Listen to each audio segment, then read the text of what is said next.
समाधान समाधान समाधान। नमस्कार, आदाब, सत श्री अकाल मित्रों, स्वागत है आप सभी का समाधान कार्यक्रम में।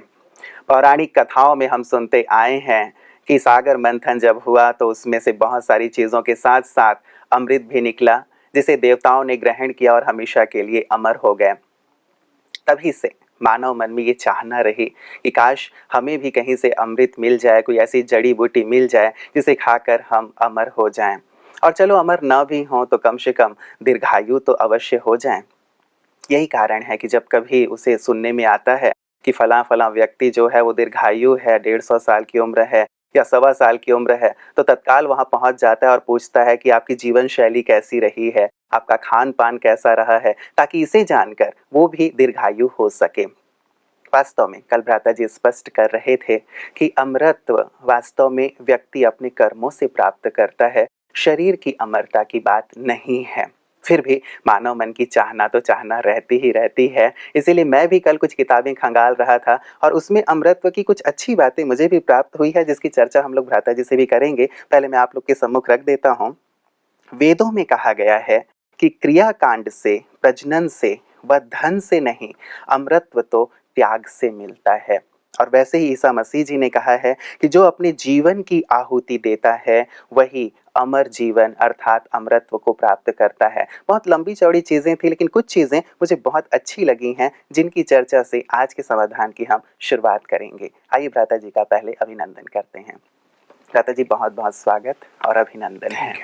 यद्यपि भ्राता जी कल आपने अमरत्व को बहुत अच्छी तरह से स्पष्ट किया था, लेकिन फिर भी ये जो बातें हैं जो वेदों में हैं या ईसा मसीह जी ने कही हैं, उन विषय में आप क्या कहेंगे कि वास्तव में क्रियाकांड, प्रजनन या धन से नहीं, अमरत्व त्याग से मिलता है। त्याग किस चीज का, जो वेद यहाँ इन महान पुरुष और इन ग्रंथों में जो कथन है उसका तात्पर्य ये है कि कुछ लोग अमर हो गए।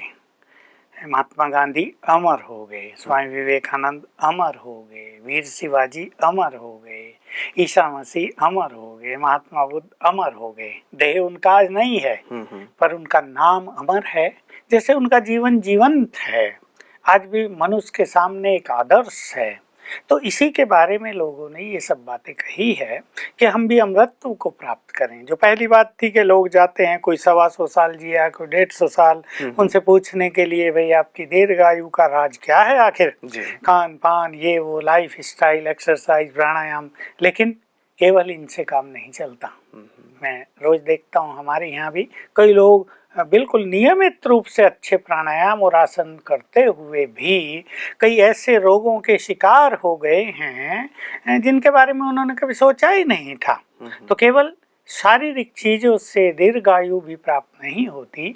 मनुष्य के पुण्य कर्म, सभी की शुभ भावनाएं और दुआएं उस मनुष्य के साथ हों, सभी उसे बड़े प्यार की नजर से देखते हों, सब भी तो कहते हों ये जीता रहे, और जिसको देख के लोग कहते हो जल्दी मरे तो अच्छा है, तो वो तो मरेगा ही ना। तो इसलिए पुण्य कर्म, सबकी शुभ भावनाएं, ये भी दीर्घायु के लिए बहुत बड़ी भूमिका निभाती हैं। अमर हो गए महापुरुष, तो पहली जो बात कही वेदों की जो है जी, त्याग से। देखिए जो भी महापुरुष अमर हुए उनकी पहली चीज यही रही, धन उनके पास नहीं था, त्याग कर दिया। नरसिंह मेहता गुजरात के बहुत बड़े श्री कृष्ण के भक्त, अपनी सारी धन संपदा त्याग कर दी, बड़े साहूकार थे। त्याग से नाम अमर हो गया, उनका प्रभु प्रेम भी अमर हो गया, उनकी मान्यता इतनी ज्यादा हो गई कि लोग उनके भजनों को गाकर भी अपने को भाग्यवान समझते हैं। तो ऐसे जो भी महापुरुष हुए उन्होंने जीवन में बहुत बड़ा त्याग किया, और जिन्होंने यही सब कुछ भोग लिया उन्हें कोई नहीं जानता। तो त्याग ही एक ऐसी चीज है जो मनुष्य को अमर कर देता है। तो ये दीर्घायु के लिए बहुत अच्छी बात बताई जी। कई लोग जब मीडिया में ये बातें आती हैं तो खास यही बातें आती हैं कि लाइफ स्टाइल कैसी रही, खान पान कैसा रहा, यही सारी बातें आती हैं। लेकिन ये बहुत महत्वपूर्ण बात है, त्याग भी और साथ ही सबकी दुआएं भी, कि सभी देख करके ये आशीर्वाद देते रहें कि जीते रहो जीते रहो। कहते जी दूसरी बात जो ईसा जी ने कही है कि जो अपने जीवन की आहुति देता है वही अमरत्व को पाता है। तो यहाँ जीवन की आहुति से क्या भाव है? बहुत सुंदर ये शब्द है बहुत लोगों ने सचमुच अपना सर्वस्व बलिदान कर दिया। हमारे सामने ज्वलंत उदाहरण है महात्मा गांधी का। अपने लिए कुछ नहीं, सब कुछ देश के लिए। ऐसा नहीं उन्हें धन संपदा नहीं मिलती थी, बहुत मिलती थी, लेकिन सब कुछ देश को स्वतंत्र कराने में कुर्बान कर दिया। अपनी सारी योग्यताएं, अपना सारा संगठन, अपनी सारी इच्छाएं, भावनाएं सब समर्पित कर दी, यानी कुर्बान कर दी उस महान कार्य के लिए। तो ये एक बहुत ही बड़ी चीज है। जो महापुरुष ऐसा जन कल्याण में अपना सब कुछ लगा देते हैं, यानी जीवन ही लगा दिया, अपने लिए कुछ नहीं। यदि देखा जाए तो उनके पास लास्ट में शायद पैसा जरा भी ना रहा हो, उनके पास अपने लिए कुछ भी ना रहा हो, कफन भी दूसरों ने ला के डाला हो। तो ऐसा सर्वस्व बलिदान करने वाले लोग सदा सदा के लिए अमर हो जाते हैं। देख लें जिनके नाम अमर हैं वो सब ऐसे ही रहे हैं। जो बहुत बड़े सेठ हुए, एक आध पीढ़ी ने उनका नाम गायन किया, बाद में लोप हो गया। तो भ्राता जी, अब यदि मान लीजिए अब कोई अमरत्व को, इसी प्रकार के अमरत्व को पाना चाहता है, वो किस प्रकार का त्याग करे या किस प्रकार की आहुति दे? बहुत अच्छा प्रश्न है। पहले तो मैं अमरत्व कहूंगा कि आत्मा तो अमर है ही, वो तो मरती नहीं। ये ज्ञान कि मैं तो अमर हूँ, इस ज्ञान में स्थित हो जाना पहला तो अमृत ये है, जिसमें मृत्यु का भय भी समाप्त हो जाता है और मनुष्य बड़ा निश्चिंत जीवन जीता। उसको लगता है ये देह तो वो बदलता आया है, ये भी बदल जाएगी, तो इससे निश्चिंतता बहुत आती है। रही बात त्याग की, अब आत्मा की अमरता के लिए देखिए ये बात बहुत इम्पोर्टेंट है जाननी, जिसको लोग नहीं जानते थे, जिसको शास्त्रवादी लोग भी नहीं जानते। आत्मा को कहा आत्मा शांत स्वरूप है, आत्मा प्रेम स्वरूप है, आत्मा आनंद स्वरूप है। तो लोग सोचने लगे वो तो है ही आनंद स्वरूप, लेकिन हम तो आनंद स्वरूप हैं ही नहीं। शांत स्वरूप कहाँ है? आज आत्माएं कहाँ है? मनुष्य सब अशांत स्वरूप हैं। आनंद तो छोड़ो, न जाने क्या क्या घृणा स्वरूप, ईर्षा स्वरूप, दुख स्वरूप हो गए। किसी के चेहरे में मुस्कान है ही नहीं, तेज है ही नहीं। तो आत्मा आनंद स्वरूप थी, जब वो संपूर्ण थी तब वो शांत स्वरूप थी, तब वो संपूर्ण पवित्र थी, तब वो संपूर्ण शक्तिशाली थी। धीरे धीरे आत्मा की कलाएं कम हुई हैं। आत्मा अमर है, लेकिन उसकी स्थिति अमर नहीं रहती। ये बात मुख्य रूप से जानने योग्य है। अब हम सब आत्माएं नीचे उतर आए हैं, तो हमें अपनी उस स्थिति को प्राप्त करने के लिए जो संपूर्ण है, पुनः इन मनोविकारों का त्याग करना पड़ता है। ये अमरत्व की ओर चलने का एक सुंदर तरीका है। हम मनोविकारों का त्याग करें, मन की दुर्भावनाओं का त्याग करें, पाप कर्मों का त्याग करें, बदले की भावना, ईर्षा, द्वेष, घृणा, ये नफरत आदि जो हमारे मन को कुंठित कर रही हैं, इनका हम त्याग करें, तो सचमुच मनुष्य महामानव बन जाएगा और उसका नाम सदा के लिए अमर हो जाएगा। जैसे श्री लक्ष्मी नारायण, श्री कृष्ण, श्री राम, वो तो कैसे अमर हैं, सबके दिलों में ही समाये रहते हैं। तो ऐसी अमरता देखिए, आजकल के जो महापुरुष हुए हैं उनको लोग दिल में समा कर नहीं रखते, ठीक है, याद करते हैं, उनसे कुछ प्रेरणाएं लेते हैं, लेकिन श्री कृष्ण, श्री राम या श्री लक्ष्मी और श्री नारायण या श्री विष्णु, ये ऐसे देव पुरुष हैं जिनको लोग दिल में समा कर रखते हैं। ये हैं सच्चे अर्थों में अमर। अमरत्व इनको प्राप्त है। तो इन्होंने मनोविकारों का त्याग कर दिया, अपने चित्त को बिल्कुल निर्मल कर दिया, तो अमरत्व प्राप्त कर लिया। मतलब दीर्घायु के लिए भ्राता जी ये सूत्र होंगे, न केवल ये खान पान जीवन शैली की जो बाहरी बातें होती हैं, बल्कि अपने विषय विकारों को छोड़ना, बुराइयों को छोड़ना, जीवन में गुणों को लाना, सबको सुख देना, दुआएं देना, ये सारी चीजें हमें अपने जीवन में शामिल करनी होंगी। तब जाकर के हम दीर्घायु भी होंगे शारीरिक रूप से, और हमारे जाने के बाद भी लोग हमारे कर्मों के कारण और हम याद स्वस्थ भी जिएंगे, स्वस्थ रहकर जिएंगे। कहा भी जाता है कि देवताएं बिल्कुल अमर हैं। तो क्या अब वो सचमुच, मतलब जैसे दिखाया जाता है कि देव लोक में हैं और हमेशा ही हैं, उनकी मृत्यु नहीं होती, ऐसी बात है, या वो भी मानव हैं और देह त्याग करते हैं? थोड़ा सा इस पे स्पष्टीकरण चाहूंगा। सतयुग और त्रेता युग में हम सभी मनुष्य देव स्वरूप में रहते हैं। सत्य बात तो यही है। हम सब देख सकते हैं कि हमारा देवताओं से बहुत प्यार है, देवताओं के प्रति हमारे मन में बड़ी श्रद्धा भी है। मैंने तो ऐसे लोग भी देखे जो देवताओं को नहीं मानते तो भी मंदिर के सामने शीश झुका के जरूर निकलते हैं। एक श्रद्धा अंतर मन में कहीं ना कहीं समाई हुई है। तो हम सब का ही आदि स्वरूप जब हम संपूर्ण थे यानी सतयुग में थे तो देवता थे। तब हमारी आयु भी बहुत लंबी थी। हमारे जीवन के लिए हम कह सकते हैं हम सर्वगुण संपन्न थे, सभी शक्तियों से संपन्न थे, संपूर्ण पवित्र थे, संपूर्ण अहिंसक थे, मर्यादाएं बड़ी नेचुरल रूप से हमारे जीवन में थी। तो इन सब के कारण और साथ में प्रकृति संपूर्ण सतो प्रधान सुखदायी। आज जो प्रकृति में गंदगी है वो वहाँ थी नहीं, बिल्कुल स्वच्छ माहौल था, प्रदूषण शब्द ही नहीं था, तो बाद में निर्माण हुआ है। कर्म तो देवताओं के श्रेष्ठ भी क्या कहें, दिव्य कर्म कहे जाएंगे, इसलिए वो 150 साल तक जीते थे। और 150 साल तक भी ऐसे जीते थे कि उन्हें ये आभास नहीं होता था कि वो बूढ़े हो गए हैं। बस थोड़ा सा लगेगा, बहुत लंबी आयु हो गई, अब ये देह छोड़कर बच्चा बनना मतलब है। जो इच्छा मृत्यु की बात हम कर रहे थे देवताओं शायद की है जी। ये देवताओं की है, इसलिए उनको अमर कहते हैं। ऐसा कुछ नहीं कि वो उसी रूप में अब हैं, उस रूप में वो अब नहीं हैं, लेकिन उनका जो देवत्व था वो मनुष्य के अंदर कहीं ना कहीं विद्यमान है अवश्य जी। तो ब्रता जी, ये जो बात फिर कही जाती है कि देवलोक कहीं ऊपर है आकाश में, या पाताल लोक में जो असुर हैं वो रहते हैं, इस बात में क्या सच्चाई है, या इसी संसार में ही ये दोनों चीजें होती हैं? देखिए, जिस मनुष्य में देवत्व है वो देवता, और जिस मनुष्य में ये दुर्गुण है, जो काम क्रोध के वश है, जो सदा गर्म रहता है, जिसमें अहंकार कुट कुट कर भरा है, जो दूसरों को कष्ट देने में ही सुख पाता है। आजकल देख रहे हैं ना, सब युद्ध हो रहे हैं कई जगह, कैसे लोग हैं जिनको देखकर मनुष्य कहना भी उचित नहीं होगा। तो ये सब लोग राक्षस प्रवृत्ति के माने जाते हैं। रही बात देवताओं के ऊपर होने की, क्योंकि सीरियल जो बनते हैं या फिल्में जो बनती हैं उनमें देवताओं को आकाश में बादलों के अंदर दिखाया जाता है, ऊपर हैं वो।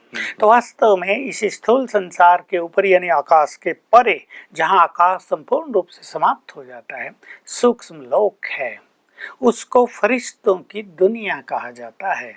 लेकिन वहाँ देवता नहीं रहते, वो साक्षात्कार का लोक भी है जहाँ देवताओं के साक्षात्कार होते हैं। तो जिनको साक्षात्कार हुए उन्होंने ये मान लिया, नेचुरल वो मानेंगे कि देवता ऊपर रहते हैं सूक्ष्म लोक में। वास्तव में देवताओं का काल सतयुग और त्रेतायुग था, और जैसे ही वो काल पूरा हुआ, देवत्व मनुष्य का समाप्त हुआ, तो देवता भी लोप हो गए और देवता ही मनुष्य रूप में विद्यमान रहे। और मनुष्य के अंदर भी बहुत सारे सद्गुण युगों तक रहे, हजारों साल तक रहे। ये तो कलयुग के आधे के बाद ये राक्षसीपन, जिसको हम कहेंगे आसुरीयता, ये आई, और अब इसके भी समाप्त होने का समय आ गया। मतलब वो साक्षात्कार का लोक है ऊपर, जहाँ पे देवी देवताएं दिखाई देते हैं। तो वास्तव में अभी वो सारे देवी देवता जिनको हम सतयुग और त्रेता युग में अभी तक गायन पूजन करते हैं, वो सब वर्तमान समय में कहाँ? वे सब वर्तमान समय में यही मनुष्य रूप में हैं। उनकी भी स्थिति काफी नीचे उतर चुकी है। कोई बहुत अच्छे हैं, किसी में पवित्रता बहुत सुंदर है, लेकिन किसी में बहुत सारे दुर्गुण आ गए हैं। तो वो यही हैं इस धरातल पर ही, और उन्हें ही पुनः देवता बनाने के लिए परमात्मा ने आकर ज्ञान दिया, उनको जगाया है, उन्हें याद दिलाया है, स्मृति दिलाई है, तुम देवता थे, पुनः देवता बनो। तो जिन्हें जिन्हें याद आ गया, ये याद आना बहुत जल्दी सबको नहीं होता, किसी को क्षण भर में याद आ गया, किसी को थोड़ा देर से याद आया। तो जिनको याद आ गया उनका देवत्व जागृत हो गया और वो मनुष्य से देवता बनने के मार्ग पे चल पड़े। बिल्कुल माता जी, जैसे हम अमरत्व की बात कर रहे थे, वैसे ही मृत्यु के बाद क्या होता है उस पर भी बहुत सारे लोगों ने अपने मेल और फोन करके हमें प्रश्न अपने रखे हैं, जिन्हें मैं आपके सामने रखना चाहूँगा कि वास्तव में मृत्यु के बाद की स्थिति क्या है। ये कई हमारे जो दर्शक हैं वो जानना चाहते हैं कि जैसे अमरत्व को आपने स्पष्ट किया है, वैसे मृत्यु के बाद की स्थिति वास्तव में है क्या। एक जिज्ञासा मानव मन में बना रहता है। बहुत स्पष्ट कर चुके हैं कि आत्मा एक देह रूपी वस्त्र उतार कर दूसरा धारण कर लेती है। मृत्यु हुई, आत्मा गर्भ में प्रवेश करेगी। गर्भ में जो बच्चा है वो 4.5-5 मास का हो गया होगा, तब आत्मा उसमें प्रवेश करेगी, और प्रवेश करने के बाद ब्रेन का और मुख्य अंगों का तेजी से विकास हो जाएगा। लेकिन आत्मा यहाँ से अपने सारे संस्कार और अपने कर्म साथ लेकर जाती है। क्योंकि आत्मा जब देह छोड़ती है तो उसका सूक्ष्म शरीर भी उसके साथ चलता है। सूक्ष्म शरीर बिल्कुल ऐसा ही होता है जैसे ये शरीर वो लाइट का होता है। उसमें मन, बुद्धि, संस्कार, कर्मों का सारा इफेक्ट उसमें रहता है। उसके साथ आत्मा दूसरे शरीर में प्रवेश करती है। तो जैसे जैसे जिसके कर्म, वैसा शरीर का निर्माण, वैसा ब्रेन का निर्माण। अनेक चीजें हम मनुष्यों के अंदर देख सकते हैं। हर एक का चेहरा अलग अलग, हर एक की आंखें अलग, नाक अलग, हाथ अलग, कोई बहुत स्ट्रांग, कोई पतला दुबला, कोई जन्म से ही बीमार। तो जिसके बहुत पाप कर्म है उसकी ऐसी स्थिति होती है। ये बहुत जानने योग्य विषय है। मान लो किसी ने 5-7 साल बहुत भयानक रूप से कैंसर से पीड़ित रहकर देह छोड़ा, जैसे आजकल बहुत हो रहे हैं, और कैंसर की याद में ही उसका देह छूट गया। तो कैंसर के संकल्प उसके मन में थे किसी भी तरह के उल्टे सीधे, मुझे कैंसर हुआ, मेरे कैसे पाप थे, हाय ये ठीक नहीं वो हुआ, पीड़ा भी, मेरा क्या होगा। तो मन उन सब को साथ लेकर नए देह में प्रवेश करता है। अभी बच्चे में इसलिए वो सब वायरस कहें या वो संस्कार कहें, जो भी मेडिकल वाले इसको नाम दे, बच्चे के शरीर में वहीं से पड़ जाएंगे उनके वाइब्रेशंस के कारण। तो जैसे ही वो बड़ा होगा, छोटी आयु में ही कैंसर का रोग उसमें दिखाई देगा। आजकल तो ये केस आ रहे हैं, 2 साल के बच्चे, 1 साल के बच्चे, 5 साल के बच्चे कैंसर से पीड़ित, डायबिटीज से पीड़ित, हार्ट पेशेंट, हार्ट में छेद, किडनी दोनों कमजोर, फेल, लीवर बहुत वीक, ब्रेन बहुत डल, ये सब स्थिति आ रही है। तो ये पूर्व जन्मों की जो स्थिति रही है ना मनुष्य की, जो कर्म रहे हैं, जो संस्कार रहे हैं, गहरी छाप गर्भ से ही उस देह पर पड़ जाती है। उसके साथ बच्चे का जन्म होता है। तो जैसे मेडिकल में हेरिडिटरी कहते हैं ना, दादा दादी से रोग आए हैं, पूर्व जन्मों से भी रोग आते हैं। इसलिए कुछ लोग जो इस चीज के विशेषज्ञ हैं, पूर्व जन्मों में जाकर उनको उस रोग से मुक्त कर देते हैं। ये भी एक बहुत बड़ी विद्या है। तो इस तरह अलग अलग जगह पर, अलग अलग परिवारों में, कोई धनवान के घर, कोई गरीब के घर, कोई जन्मते ही बीमार तो कोई बहुत स्वस्थ, कोई जन्म से ही बहुत बुद्धिमान तो किसी की बुद्धि डल, कोई बहुत योग्य तो कोई बहुत कम योग्य। वो सब संस्कार, बुद्धि, मन के वाइब्रेशंस लेकर आत्मा दूसरे देह में प्रवेश करती है। उसी तरह का उसका नया जन्म होता है। ये भी जानने योग्य है कि आत्मा कभी मेल शरीर में प्रवेश करती है, कभी फीमेल में। आत्मा न मेल है न फीमेल है, फिर भी इसको शास्त्रों में पुरुष कहा गया है, मेल रूप में इसको देखा गया। पर ये जो जेंडर हैं, लिंग हैं, इन दोनों से ऊपरे है। तो आत्मा एक जन्म नर के रूप में, दूसरा जन्म नारी के रूप में।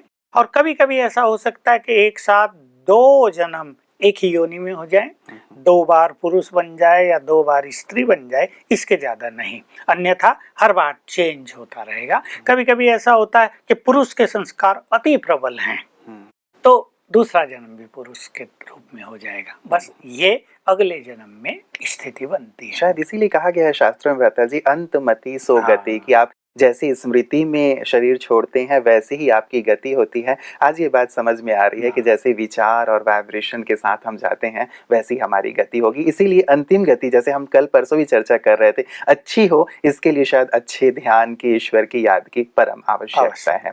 कहते जी, एक और बात है कि कई लोग ऐसा मानते हैं कि मरने के बाद क्या होता है ये किसने देखा, कि क्या किसी ने मरने के बाद आके बताया कि हम स्वर्ग में गए थे या नरक में गए थे। ये तो कई लोग कल्पना मानते हैं और ये मानते हैं कि ये डराने के लिए ये बात कही गई थी।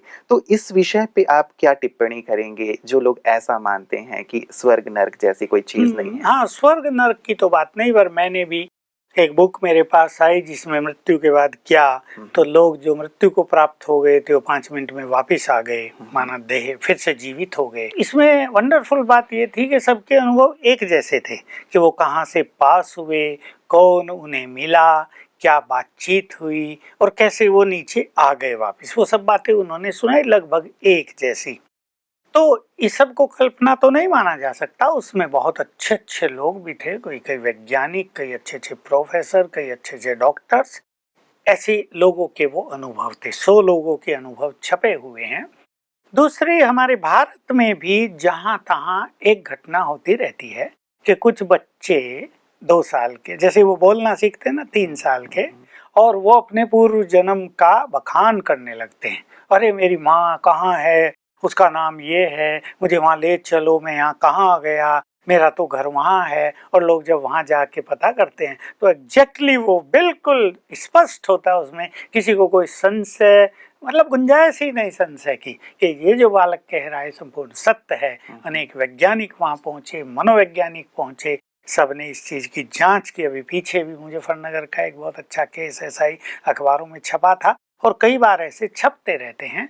तो पुनर्जन्म तो एक सत्यता है, पहले जन्म में गाय था या मैं कुत्ता था, सब अपने मनुष्य खुशखबरी है वैसे ही। हाँ, कोई थे ही नहीं, सब मनुष्य थे। तो वास्तव में ये कल्पनाएं नहीं है, पुनर्जन्म होता है।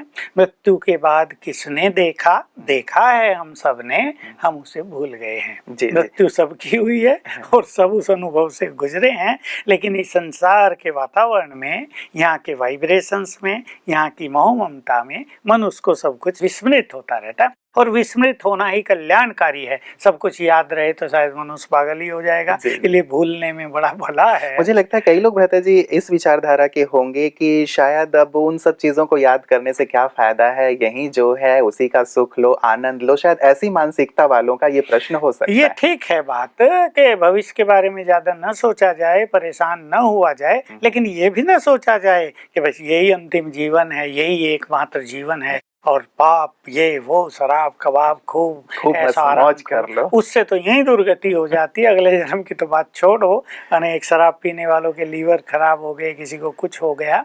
तो अगर वो ये भी मानते हैं कि ये पुनर्जन्म, ये पिछले का जन्म, इसे क्या लेना देना, तो अभी मनुष्य को ये तो जानना ही चाहिए कि वर्तमान के हमारे अच्छे कर्म हमें यही सुख देते हैं। भविष्य की बात छोड़ दें, किसी ने बहुत अच्छे पुण्य कर्म किए हैं, उसके जीवन में आपदाएं विपदाएं नहीं आती। उसको अगर बीमारी भी थोड़ी हो गई तो सहज ही पार हो जाता है।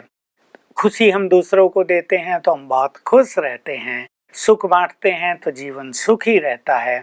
तो चलो भविष्य की बात भी छोड़ दो, पास्ट की बात भी छोड़ दो, लेकिन कर्म का ये सिद्धांत वर्तमान में भी संपूर्ण रूप से लागू हो रहा है, इसलिए इसको छोड़ना नहीं चाहिए। बिल्कुल, मतलब जिए तो अच्छे से जिए, सुख देते हुए जिए। ऐसा ना हो कि ऋणम कृत्वा घृतम पिबेत वाली स्थिति नहीं होनी चाहिए कि दूसरों को तकलीफ दे रहे हैं और खुद सुख ले रहे हैं। भ्राता जी एक ये भी बात है कि कुछ बुद्धिजीवी ऐसा भी कहते हैं कि शरीर का सिस्टम फेल हो जाता है या जब हृदय या मस्तिष्क काम करना बंद कर देता है उसे ही मौत कहते हैं। आत्मा वात्मा जैसी कोई चीज नहीं है और ना ही इस लोक के अलावा कोई दूसरा लोक है। इस पर आप क्या टिप्पणी करेंगे? ब्रीफ में मैं इतना ही कहूंगा कि देखिए, कोई भी मशीनरी होती है, चाहे एक सुपर कंप्यूटर ही हो या कोई भी अच्छी से अच्छी चीज हो, वो सेल्फ ऑपरेटेड नहीं होती। कोई मनुष्य कहीं ना कहीं से उसको ऑपरेट अवश्य करता है, कंट्रोल अवश्य करता है। ब्रेन एक सुंदर मशीन है, वो सेल्फ ऑपरेटेड नहीं हो सकती। वो सोचते हैं इसमें वो लाइफ एनर्जी है, कुछ है, उसको ऑपरेट करने वाली आत्मा शक्ति है अवश्य। बिल्कुल, चलिए इस पे विस्तार से भ्राता जी आपसे जानकारी लेंगे, क्योंकि मुझे लगता है कि एक बहुत बड़ा तबका जो बुद्धिजीवी वर्ग कहलाता है, वो बुद्धिजीवी वर्ग है या नहीं आध्यात्मिक क्षेत्र की आध्यात्मिक दृष्टि के रूप से, वो तो एक अलग विषय है, लेकिन इस विषय पे आपसे स्पष्टीकरण अवश्य चाहेंगे। आज की तमाम चर्चाओं के लिए, प्रकाश के लिए आपका बहुत बहुत शुक्रिया।